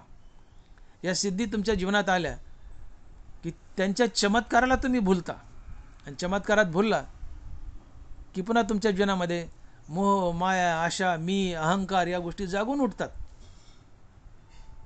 आणि म्हणून हे साधू वगैरे जे असतात चिमटे घेऊन फिरतात, ते म्हणतात पा अघोरी साधू असतात, फुकून टाकेल, जाळून टाकेल, राग करेल. हे खरंच असते. सिद्धी त्यांना प्रसन्न असतात, फुकून टाकू शकतात ते. मोठ्या मस्त सिद्धी असतात. एकदा मच्छिंद्रनाथ आणि मच्छिंद्रनाथ गावात भिक्षेला गेले. एका ठिकाणी बसले, अलख निरंजन केलं, भिक्षा वाढा म्हणले, त्यांना कोणीच भिक्षा द्यायना. वापस आले रिकाम्या हाताने. गोरक्षनाथ म्हणले, गुरुवर्य काय झालं, भिक्षा? म्हणले कुणीच दिली नाही रे भिक्षा मला, मी मोकळा माघारी आलो. गोरक्ष म्हणले मी जातो देवा. मच्छिंद्रनाथ म्हणले मी जातो. गोरक्षनाथ गेले आणि गोरक्षनाथाने भिक्षा मागायला सुरुवात केली. पण सुरुवातीला कोणी भिक्षा देईना. गोरक्षनाथ म्हणले असं होय, चमत्काराला नमस्कार असतो. गोरक्षनाथ एका माणसाला म्हणले एखादं दोऱ्याचं भेंडूळ घेऊन ये रे. मनुष्य गेला पळत, ते विणलेलं होतं दोऱ्याचं भेंडूळ आणलं आणि ते दोऱ्याचं भेंडूळ साधा दोरा सर्र करीत दोरा असा वर सोडला. हे 100 फूट दोरा वर गेला, 100 फूट दोरा वर गेला. ते बारीक दोरा 100 फूट वर. त्या दोऱ्याला धरून गोरक्षनाथ चढे आणि त्या दोऱ्याच्या शेंड्यावर जाऊन बसले. दोऱ्याच्या शेंड्यावर जाऊन बसले गोरक्षनाथ. सगळं गाव जमा झालं, तोंडात बोट घातलं, पायावर लोळू लागले गोरक्षनाथाच्या. गोरक्षनाथ खाली आले, सगळं जग त्यांच्या पायावर लोळलं, सगळं गाव पायावर लोळलं. आणि टोपल्याने नाही, पोत्यांनी माल जमा झाला. भिक्षा पोत्याने जमा झाली, पोत्याने जमा झाली. चमत्काराला लोक नमस्कार करतात. आणि जेव्हा अशी सिद्धी जीवनात येते, आता गोरक्षनाथ सिद्ध पुरुष होते, त्यांनी याचा अहंकार घेतला नाही. त्यांना अक्कल यावी किंवा अद्दल घडावी म्हणून हा सिद्धीचा चमत्कार करून दाखवला. कारण गोरक्षनाथ मुक्त होते, ते रिद्धिसिद्धीत अडकत नव्हते. पण रिद्धिसिद्धीचा चमत्कार करून दाखवल्यावर गावकऱ्याला अक्कल आली आणि धान्य दिलं. चमत्कार केला तेव्हा नमस्कार आला. पण सिद्ध पुरुष नाही, आत्मज्ञानाला गेला नाही, संतपदाला गेला नाही आणि सिद्धी प्रसन्न नाहीत, आणि असा मोठा चमत्कार केला गोरक्षनाथासारखा, आणि गाव जेव्हा पायावर लोळत, एवढा मोठा चमत्कार मी करू शकतो, अहंकार होतो. आणि अहंकार हा भगत प्राप्तीला सर्वात मोठा शत्रू आहे. ते तर अडवावे आले, दोषवरी धोपटिले. साधक देव बनवू लागला की अहंकार रूपी म्हातारा अडवा येतो. तुमच्या देवप्राप्तीला सर्वात आडवा येणारा पहिला शत्रू कोण असेल तर तो अहंकार आहे. धनवारा बोलले, ते तर अडवावया आले, देहवरी धोपटिले, दोषवरी धोपटिले, तया माझी पहिले देह अहंकारो. मग रिद्धिसिद्धीच्या चमत्काराने तुम्हाला अहंकार येतो, आणि अहंकार तिळमात्र जरी होय अभिमान, मेरुतो समान भार देवा. नगभर जरी अभिमान झाला तर देव दुरावतो. आणि रिद्धिसिद्धी याकरता तुमची वाटमारी करायला येतात. तुम्ही देव बनू नये, रिद्धिसिद्धीच्या चमत्कारात अडकावं, तुम्ही अहंकारी बनावं आणि संसारात बद्ध राहावं. म्हणून देवानंच रिद्धिसिद्धी नावाचं विघ्न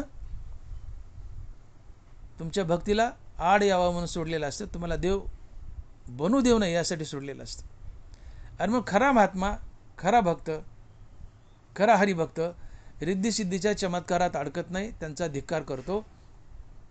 आणि म्हणून इथं तुकोबारा शब्द प्रयोग करतात की अष्टमहासिद्धी ओळंगती द्वारी न वजती दुरी दवडिता. न वजती दुरी दवडिता याचा अर्थ संत अर्थात तुकाराम महाराज त्यांना दवडित आहेत. याचा लेख रिद्धिसिद्धी दारात आली, तुकोबारातील हकलून देत आहेत, दवडित आहेत. न वजती म्हणजे जात नाहीत, दुरी दवडिता म्हणजे तुकोबारा त्यांना हकलून देत आहेत, तरी त्या जात नाहीत, बळच लांडावून येत आहेत, म्हणतात महाराज माझी सेवा घ्या. तात्पर्य रिद्धिसिद्धी जीवनात आल्या, त्यांच्या जीवनात असतातच संतांच्या जीवनात, पण आल्या तरी संत त्यांचा प्रयोग करत नाहीत, त्यांना हकलून देतात. आणि संत एकच मंत्र देतात, नेनती काही टानाटोना नामस्मरण वाचून. तेची संत ज्यांचा हेत विठ्ठली, नेनती काही टानाटोना नामस्मरण वाचून. आणि मग खरा संत तो असतो की जो नामस्मरणाशिवाय, हरिनामाशिवाय काही जाणत नाही आणि हरिनामाशिवाय दुसरं काही सांगत नाही. तुम्ही किती मोठं संकट घेऊन संताकडे जाते, एकच सांगतील, हरिनाम घे, हरिनाम घे. नेनती काही टानाटोना नामस्मरण वाचून. तुम्हाला सातत्याने हरिनाम घ्यायला लावतील. नारळ भरून देणार नाहीत, अंगारा देणार नाहीत, दुरीगंडा देणार नाहीत, उदी बिदी वगैरे जे जे काय असतं काही देणार नाहीत तुम्हाला. ते एकच सांगतील, फक्त हरिनाम घे. नेनती काही टानाटोना नामस्मरण वाचून. आणि मग संतांच्या जीवनात रिद्धिसिद्धीला महत्त्व नसते. संत त्यांना हकलून देतात, पण त्या बळच लांडावणी येतात. आणि मग ज्ञानावरच बोलत आहेत की नवी आवडीचे निभरे, कामुक निज वनिता विसरे. नभी आवडीचे निभरे कामुक निज वनिता विसरे मग पाडेविन अनुसरे भ्रमला जैसा. बघा नरबरा काय म्हणतात की एखादा मनुष्य आहे, घरात सुंदर बायको आहे, परंतु आणखीन एखादी परकेची बाई त्याला आवडली. ज्ञानाबरा बोलतात मी नाही. नवी आवडीचे निभरे कामुक निज वनिता विसरे. घरात सुंदर बायको आहे, पण तिच्यापेक्षा एखादी सुंदर परस्त्री पाहिली की त्या माणसाचं आपल्या बायकोचं मन उठतं आणि त्या परस्त्रीच्या मागे धावतं. ती बाई आवडली मग तो आपल्या बायकोला विसरतो. ज्ञानाबरा बोलतात नवी आवडीचे निभरे कामुक निज वनिता विसरे.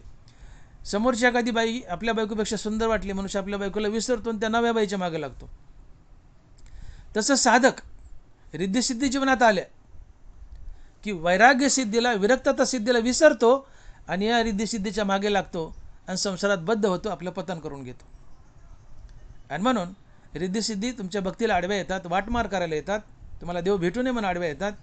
आणि म्हणून खरा साधक रिद्धिसिद्धी जीवनात आले त्यांचा धिक्कार करतो आणि एकच फोकस ठेवतो वैराग्य सिद्धी विरक्तता सिद्धी. जी सगळ्यात मोठी जी विरक्तता सिद्धी तुम्हाला देवाचं दर्शन करून देते, देव बनवते, देवाची भेट घालून देते. आणि म्हणून संत महात्मे अष्टमासिद्धीला किंवा कुठल्याही सिद्धीला महत्त्व देत नाहीत आणि तुम्ही साधकांनाही देऊ नये. कारण रिद्धिसिद्धीच्या चमत्कारात तुम्ही अडकता आणि खरी विरक्तता सिद्धी तिला विसरता. आणि या चमत्कारात तुम्ही अडकले की चमत्काराने अहंकारी बनता आणि अहंकार तुमच्या देवभक्तीला देवप्राप्तीला आडवा येतो, तुमचं पतन करतो. तुका म्हणे नरकी घाली अभिमान. तुका म्हणे नरकी घाली अभिमान होय ज्ञान गर्व ताठा. तुम्हाला ताठा होतो, गर्व होतो या रिद्धिसिद्धीच्या चमत्काराचा, त्या ज्ञानाचा, तुम्ही नरकाला जाता. म्हणून रिद्धिसिद्धीमध्ये अडकू नका. संत रिद्धिसिद्धीमध्ये अडकत नाहीत. शब्दप्रयोग असा की अष्टमहासिद्धी ओळंगती द्वारी न वजती दुरी दवडीता. अर्थात तुकोबारा त्यांना दवडतायत पण त्या तरी जात नाहीत, बळच मागे येतात लांडावणे, पुन्हा दारात उभा राहतात. पण तरी तुकोबारा त्यांचं सहकार्य घेत नाहीत. अन्यथा तुकोबाराच्या जीवनात गरिबी कशाला आली असती. बघा तुम्हाला मी अष्टमहासिद्धी सांगतो त्या काय काय करतात. एकूण 22 सिद्धी आहेत, नाथ महाराजांनी भागवतात सांगितल्यात. त्यातल्या प्रमुख इथं शब्दप्रयोग असा अष्टमहासिद्धी. अष्टमहासिद्धी एकूण 8 आहेत. अनिमा, महिमा, गरिमा, लघिमा, प्राप्ती, प्राकाम्य, ईशित्व आणि वशित्व. या 8 ज्यांना म्हणतो आपण अष्टमहासिद्धी. अनिमा अर्थात आपल्याला आपलं शरीर अणू इतकं बारीक करता येतं, म्हणजे आपण गुप्त होऊ शकतो. जसं युद्धात पाहिला आपण प्रयोग, ते रामायण महाभारत जी मालिका दाखवली तिथं ते काही राक्षस किंवा जे कोणी असतील ते गुप्त व्हायचे आणि पुन्हा प्रगट व्हायचे. आपलं शरीर आपल्याला अणू इतकं बारीक करता येतं आणि गुप्त होता येतं. ही अनिमा सिद्धी आहे. दुसरी महिमा सिद्धी. आपल्याला आपला आकार प्रचंड डोंगरा एवढा किती मोठा करता येतो, ही महिमा सिद्धी आहे. गरिमा आपल्याला आपल्या शरीराचं वजन वाढवता येतं. तुम्ही पहा मारुतीराय त्या रावणाची लंका जाळायला गेलते सीतामाईच्या शोधाला, तेव्हा मारुतीरायने पाय ठेवला होता, तर तो पाय त्या रावणाच्या एकाही माणसाला हलवता आला नाही. मारुतीरायाचा साधा पाय. शेवटी रावण हलवायला गेला आणि तो उताना खाली पडला, त्याचा अपमान झाला. मारुतीरायाचा पाय हलवता आला नाही. अंगादाचा पाय हलवता आला नाही, अंगद बी गेलता, त्याचाही पाय हलवता आला नाही. ही गरिमा सिद्धी आहे. आपलं शरीर अतिशय वजनदार बनवता येतं, एवढं वजनदार की त्याला कोणीच हलवू शकत नाही. ही गरिमा सिद्धी आहे. नंतर लघिमा.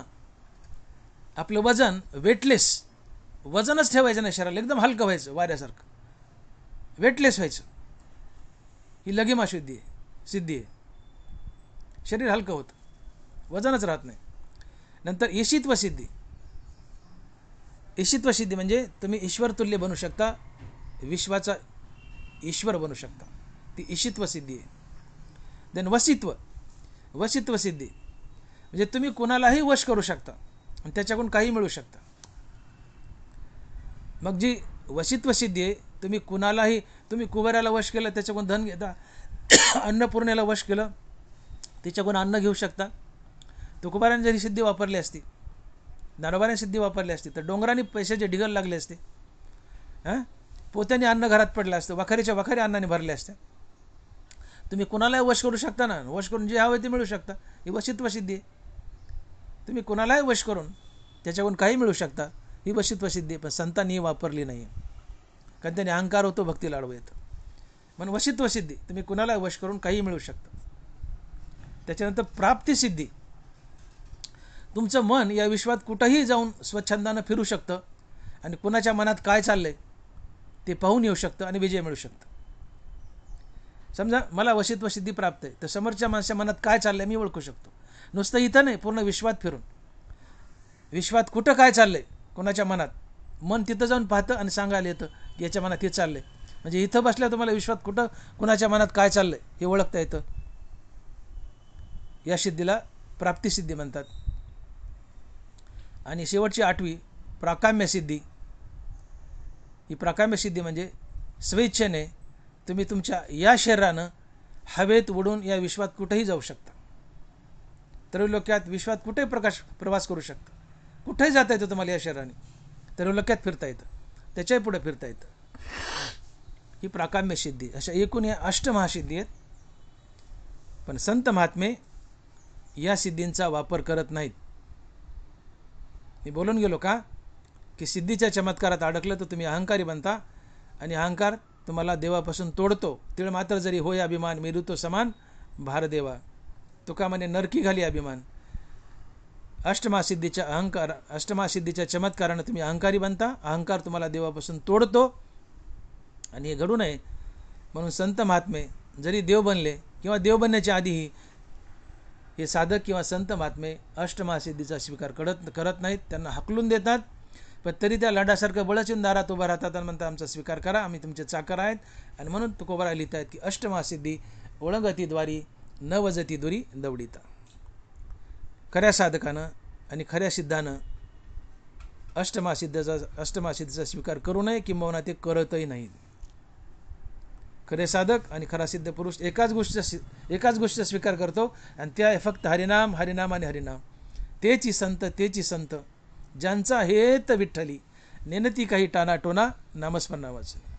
फक्त ते संत असतात की ज्यांचा हेतू, ज्यांचं साधन आणि सिद्ध फक्त विठ्ठल नाम आहे, बाकी काही नाही. फक्त तो संत असतो. आणि विठ्ठलाच्या नामाने काय होत नाही. काय नव्हे केले एका चिंतित विठ्ठले, अवघे लाभ होती एका या चिंतने नाम संकीर्तने गोविंदाच्या. तुकोबारा. म्हणून अष्टमहासिद्धी वगैरे फार अलीकडच्या आहेत. विठ्ठलाचं नाम फार पुढचं आहे. गगनाहुनी पायी वाडा आहे. आमचे तुकोबारा आहे, अनुरेनु थोकडा तुका आकाश एवढा. तसंच भगवंताचं नाम आहे. अनुपेक्षा लहान आहे भगवंताचं नाम, आकाशापेक्षा मोठं आहे. आपल्या विश्वात सगळ्यात महान काय आहे तर ते हरिनाम आहे. हरिनाम स्वीकारा, रिद्धिसिद्धी नाही, फसाल तुम्ही. त्याने विरक्ती दुरावेल, संसार बंधनात अडकाल. आणि म्हणून संत किंवा खरा साधक अष्टमहासिद्धीत अडकत नाही. अष्टमहासिद्धी ओळंगतीद्वारी न वजती दुरी दवडीता. आणि असा जो सत्पुरुष आहे, महात्मा आहे, संत आहे की ज्याच्या जीवनात अष्टमहासिद्धी चाकरी करण्यासाठी हात जोडून उभे आहेत, हाकलून दिले तरी परत जात नाहीत. ज्या संत महात्म्याच्या जीवनात एकही दुष्टगुण नसतो, सगळे सद्गुणच वास करतात, त्या संत महात्म्याच्या जीवनात चैतन्य वास करतं. त्या संत महात्म्याचं चित्त सदा सर्वदा संतुष्ट आहे, समाधानी आहे. त्या संत महात्म्याच्या चित्ताची कायमची हळहळ गेली, कारण त्याचे त्रिगुण गेलेत.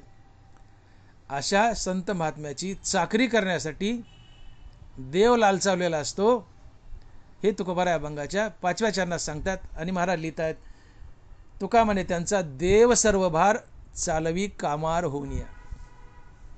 तुका म्हणे त्यांचा देव सर्व भार चालवी कामार होऊन या. अर्थात अशा वर जे बोललो मी, अशा संतांची चाकरी करण्यासाठी देव आसुसलेला असतो. आसुसलेला असतो हा शब्द लक्षात घ्या. आसुसलेला असतो. हो, देव टपलेला असतो की वरच्या गुणांनी युक्त असलेला जो संत महात्मा आहे त्याची चाकरी मला कधी करायला मिळेल, त्याची चाकरी मला कधी करायला मिळेल. देव आसुसलेला असतो. एका जनार्दनी भक्त देव त्यांचा अंकित दास होय. एका जनार्दनी भक्त देव त्यांचा अंकित दास होय. आणि म्हणून संतांची व्याख्या करताना बघा तुम्ही, संत कुणाला म्हणावं. संताच्या नाथ महाराजांनी भागवतामध्ये एकूण 16 व्याख्या सांगितल्यात की जे 16 लक्षणं ज्याच्या जीवनात आहेत तो संत असतो. त्यातले प्रमुख तुम्हाला सांगतो मी की ज्याच्या जीवनात विवेक वैराग्य आहे, ज्याला श्रीगुरूच्या कृपेने आत्मज्ञान झाले, जो मुक्तीवर भजनयुक्त आहे, ज्याने प्रत्यक्षात पांडुरंग पाहिला आहे आणि पांडुरंगाने ज्याची चाकरी केली तो संत असतो. आणि म्हणून तुकोबारा शब्द प्रयोग करतात की तुका म्हणे त्यांचा देव सर्व भार चालवी कामार होऊन या. तुका म्हणे त्यांचा देव सर्व भार चालवी कामार होऊन या. अर्थात देव संतांचा सर्व भार, त्यांच्या संतांच्या संसाराचा भार आपल्या माथ्यावर घेतो आणि देव संतांचा चाकर बनतो आणि संतांचं योगक्षेम चालवतो. आणि म्हणून आपल्याला जे वाटतं की संसार टाकला, संसार सोडला तर आपल्या पोटाचं काय होईल, आपण काय खावं काय प्यावं, अरे बाबा काळजी नको करू, तुझी काळजी देवाला आहे, तुझी चिंता त्याशी सर्व आहे, तुझी चिंता त्याशी, फक्त आवडीने भावे हरिनाम घेस हे कर, तुझी चिंता त्याशी आहे. आणि म्हणून तुका म्हणे त्यांचा देव सर्व भार चालवी कामार होऊन या. संतांच्या संसाराचा उदरभरणाचा सर्व भार देव आपल्या डोक्यावर घेतो आणि देव संतांची चाकरी करतो, संतांचा संसार चालवतो. आणि म्हणून ज्ञानोबा बोलतात की हा योगक्षेम आगवा तयाचा मजची पडला पांडवा जयाच्या सर्व भावा आश्रवमी. त्यांचा योग आणि क्षेम त्यांना मिळवून देणं आणि त्याचं रक्षण करणं दोन्ही गोष्टीची माझी जिम्मेदारी. फक्त तो अनन्य भक्त असावा. ऐसे अनन्य योगे विकले जीवे मने अंगे तयाचे काही एक सांगे सर्व मी करी. माझा जो अनन्य भक्त आहे, जो संत आहे, त्याची कुठलीही सेवा करायला मी लाजत नाही. चोकोबाराच्या मंडळीचं बाळतपण केलं. चोका महाराजाला गुरंढोरं ओढू लागली, चोका महाराजाच्या भिंती बांधल्या, तुकोबाराच्या शिळ्या भाकरी खायला भंडाऱ्यावर जायचे, जनाबाईला दौडू लागायचा, सावतामाळ्याला खुरप लागायचा, गोरोबा काकाला विटा घडू लागायचा, सजन कसायचं मांस धुवायचं आणि विकू लागायचं. बरं मांस धुणं आणि विकणं चांगलं आहे का? पांडुरंग तो म्हणतो मांस खाऊ नका, आवडी खावया मासा या स्वर्गाची आशा, जे करी ती पशुहिंसा त्या पुरुषा अद्यपतन नरकवास. मांस खाणारा मनुष्य नरकाला जातो, पण देव सजन कसायला मांस धुवू लागायचा आणि विकू लागायचा का? सजन कसाई प्रत्येक मासाच्या ठोक्याला तोडताना विठ्ठल विठ्ठल विठ्ठल म्हणत मांस तोडायचा, त्याचं मांस विठ्ठलमय झालं होतं. मग कर्म कोणतं असो, त्या कर्माला विठ्ठल नामाची हरिनामाची संगती दिली ते कर्म विठ्ठल रूप बनतं आणि देवाला कोडं पडतं. नावेला जाईन ते कर्म घाणेरडे, पण त्या माणसाच्या संसारात देवाला राबायला जावं लागतं. आणि म्हणून सजन कसायला मांस विकू लागत होता. देव प्रत्येक ठोक्याला मांस तोडताना विठ्ठल विठ्ठल म्हणत होता. ते मांस विठ्ठल रूप झालं होतं. आणि तुम्ही विठ्ठल नाम घेत घेत कर्म केलं तर ते कर्म विठ्ठलाला अर्पण होतं, ती विठ्ठलाची पूजा ठरते. आणि मग विठ्ठलाची पूजा ठरल्या विठ्ठलाला राबायला यावं लागेल ना, जरी मांस असलं घाणेरड असलं तरी. सजन कशाला देव मांस विकू लागायचं. नाथ महाराजच्या घरी 36 वर्ष कावडीने पाणी भरलं. संतांमध्ये सर्वात भाग्यवान संत म्हणजे नाथ महाराज. सगळेच भाग्यवान, पण नाथ महाराज विशेष भाग्यवान. का 36 वर्ष श्रीकंठाने अंगण झाडावं, पाणी भरावं, गंध उघडून द्यावं, हातपाय दाबावेत, सगळं घरातलं काम करावं. आजही श्रीकंठाची कावडी पडल्याशिवाय ती रांजण भरत नाही पैठणचा नाथाचा. काय महिमा आहे. आणि म्हणून 36 वर्ष देव ज्याच्या घरात राबला, इतके भाग्यवान संत म्हणजे नाथ महाराज. बाकीच्यांना देवाचं सानिध्य लाभलं, पण थोडंफार पार्ट अँड पार्शल. नाथ महाराजाला 36 वर्ष म्हणजे काय, 36 वर्ष देव तुमचा मित्र आहे, तुमच्या घरात येतो, राबतो, सेवा करतो, गंध चंदन उघडून देतो, हातपाय दाबतो, सानिध्य ते तुमच्या 24 तास श्रीखंडाच्या रूपात. भाग्यवान संत म्हणजे नाथ महाराज. दामाजी शिट्टीची हुंडी सोडावी, मीराबाईचा विषाचा प्याला प्याला, सगळे संत जे जे असतील ते. या कबीराला चादरी विणू लागाव्यात, रोहिदास महाराजाला बुटा चपला शिवू लागाव्यात, त्यांचं कातड रंगू लागावं, चर्म रंगू लागे रोहिदासा संगे कबीराच्या मागे विनी सेले. उच्च नीच काही नेने भगवंत तिष्ठे भाव भक्ती देखून या. हा तुकोबाराचा अभंग अतिशय चिंतनीय आहे. देवानी कुणाकुणाच्या संसारात मदत केली, देव कुणाकुणाच्या संसारात राबला, देवानी कुणाकुणाची चाकरी केली, हे तुकोबारांनी या अभंगातून वर्णिलेलं आहे. हा अभंग फार मोठा आहे. आपण मुळातच पहा की देवाने कुणाकुणाची चाकरी केली या अभंगातून वर्णिले आहे. उच्च नीच काही नेने भगवंत या अभंगात त्यातलं चरण आहे, चर्म रंगू लागे रोहिदासा संगे कबीराच्या मागे विनिसेले. तात्पर्य देव सगळ्या संतांच्या संसारात राबला. तात्पर्य साधी गोष्ट आहे, तुम्ही संत पदाला पोहोचले की देव आसुसलेला असतो, टपलेला असतो संतांची सेवा करायला, संताचा संसार चालवायला, त्याचा भार व्हायला. कारण देवाचा तो छंद आहे, देवाचा छंद आहे. जसे आम्हाला काही छंद आहेत, आम्हाला हरिनामाचा छंद आहे, तसं देवाला कशाचा छंद आहे? संतांची सेवा करण्याचा. देव संतांचा सगळा भार आपल्या डोक्यावर घेतो आणि त्याचा संसार, त्याचा योगक्षेम चालवतो, त्याला देतो आणि त्याचं रक्षणही करतो. आणि म्हणून तुकोबाराय म्हणतात की तुका म्हणे त्यांचा देव सर्व भार चालवी कामार होऊन या. आणि मग ज्ञानोबा म्हणतात की माझी या भक्त आणि संसाराची चिंता काय समर्थाची कांता कोरांना मागे. भक्ती करताना कधी कधी आपल्याला वाटतं की काय खावा, संसार सुटला तर काय मिळेल. अरे माझी या भक्त आणि संसाराची चिंता काय समर्थाची कांताच कुरांना मागे. राजाच्या बायको शिडी तुकडे मागती कधी नाही. भक्तीमध्ये तसं साध्या जीवाचं सुद्धा पाहत मी. दैवास्तव देहाचे पाळन जो चिंतिना देह भरण तो महायोगी जाण दैवयोगी. साध्या मनुष्यरूपात सुद्धा तुम्हा आम्हाला जगवणं ही देवाची जिम्मेदारी. बरं बोलतात दैवास्तव देहाचे पाळन तो जो चिंतिना देह भरण तो महायोगी जाण दैवयोगी. तुम्हाला देवाने समजा 95 वर्ष आयुष्य दिले, तर तुमचं शरीर 95 वर्ष जगवण्याची जिम्मेदारी देवाची. 95 वर्ष तुम्हाला अन्न द्यावं लागेल, ते शरीर 95 वर्ष जगावं लागेल, कारण आयुष्य 95 वर्षात दिले. कारण देह हा दैववशेत पाळला जातो, देह हा दैववशेत पाळला जातो. म्हणून भाकरीची काळजी करायची नाही, भाकरी देवाला द्यावी लागते. सगळ्याला भाकरी देतो आणि मग देव शेवटी जेवतो. दैवास्तव देहाचे पाळन जो चिंतिना देह भरण तो महायोगी जाण दैवयोगी. आपल्या भाकरीची जिम्मेदारी देवाची असते. याचा अर्थ आपण झोपून राहायचं असं नाही, हातपाय हालायचे, पण हाव आणि तृष्णा करायची नाही, वायाला जाल मराल. पोटापुरतं अन्न देणं हे देवाची जिम्मेदारी, जगवणं देवाची जिम्मेदारी, कारण दैववशेत देह पाळला जातो. मग साध्या जीवाची काळजी घेतो तर संतांची का घेणार नाही? संत त्याचे लाडके आहेत आणि म्हणून तो त्याचा छंद आहे, त्याचा नाद आहे, त्याला धंदाच आहे काय? भक्ताची सेवा. मग तुका म्हणे त्यांचा देव सर्व भार चालवी कामार होऊन या. अर्थात संत हे पांडुरंगाचे अतिप्रिय असतात. आणि अशा जसं आईला लहान मूल अतिप्रिय असतं, म्हणून ते बाळ जर आपल्या आईच्या मांडीवर त्या बाळाने शी केली, सू केली, तर कुठलेही अमंगळ किंवा किळसवानं न मानता निर्मळ मनानं त्या बाळाची शी पुसते, सू पुसते, त्या बाळाला कडेला घेते, पोटाला लावते. त्या बाळाचं चांगलं वाईट जे काय सगळं आई करते. का? बाळ आईला प्रिय आहे. तसं संत देवाला सर्वात प्रिय आहेत, म्हणून देव संताचं सगळं करतो, सगळं करतो आणि ते आवडीने करतो. आणि हे करण्यासाठी असुटलेला असतो. आणि म्हणून तुकोबाराय म्हणतात की तुका म्हणे त्यांचा देव सर्व भार चालवी कामार होऊन या. विठोबा रखुमाई, जय जय विठोबा रखुमाई, विठोबा रखुमाई, जय जय विठोबा रखुमाई. आपण यथामती अभंगाचा भावार्थ पाहिला आहे. अर्थात तुकोबाराय म्हणतात भक्तीचे ते वर्म जयाचे हाती, तया घरी शांती क्षमा दया. तात्पर्य तुम्ही संत असा किंवा साधारण जीव असा, ज्याच्या मुखात हरिनाम आहे, फक्त त्याच्याच हृदयात दया आहे. आणि ज्याच्या हृदयात दया आहे त्याच्या जीवनात,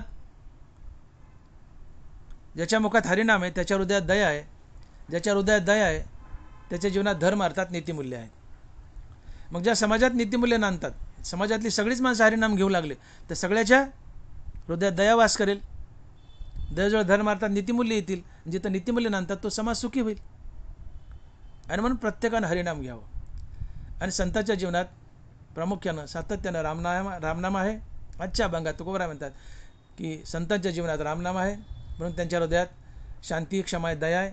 जिथं दया आहे तिथं धर्म आहे, नीती आहे, माणुसकी आहे. आणि ज्याच्या हृदयात शांती क्षमा दया आहे फक्त तोच संत असतो. अशा संताला अष्टमहासिद्धी प्राप्त झालेल्या असतात. अशा संतांच्या जीवनात सगळे सद्गुण वास करतात. तिथं एकही दुर्गुण नसतो, तिथं चैतन्याचा वास झालेला असतो. अशा संतांचं चित्त सातत्यानं संतुष्ट असते, समाधानी असते, त्यांच्या चित्ताची हळहळ गेलेली असते. आणि असा संत महात्मा देवाला फार आवडतो, सर्वात जास्त आवडतो. आणि म्हणून देव अशा संताची चाकरी करतो, त्यांचं दास्यत्व करतो आणि त्यांचा योगक्षेम चालवतो. आणि म्हणून देव म्हणतायत की तुकोबाराय म्हणतायत की तुका म्हणे त्यांचा देव सर्व भार चालवी कामार होऊन या. झालेली सेवा पांडुरंगाच्या चरणी अर्पण करून सेवेला पूर्ण विराम. ज्ञानेश्वर माऊली, ज्ञानराज माऊली तुकाराम, ज्ञानेश्वर माऊली, ज्ञानराज माऊली तुकाराम. जय विठ्ठल, जय जय विठ्ठल, जय विठ्ठल, जय जय विठ्ठल. बोली लिले कुरे वेळी वाकुडी उत्तरे, करा क्षमा अपराध महाराज तुम्ही सिद्ध. नाही विचारिला अधिकार मी आपुला, करा क्षमा अपराध महाराज तुम्ही सिद्ध. तुका म्हणे ज्ञानेश्वरा राखा पायापैकी करा, करा क्षमा अपराध महाराज तुम्ही सिद्ध. ज्ञानदेव तुकाराम, ज्ञानदेव तुकाराम, तुकाराम तुकाराम तुकाराम. पुंडलिक वरदे हरिविठ्ठल श्री ज्ञानदेव तुकाराम. गोपाल कृष्ण भगवान की जय. माऊली ज्ञानेश्वर महाराज की जय. जगद्गुरु तुकाराम महाराज की जय. विठ्ठल विठ्ठल विठ्ठल विठ्ठल विठ्ठल विठ्ठल विठ्ठल विठ्ठल विठ्ठल विठ्ठल विठ्ठल.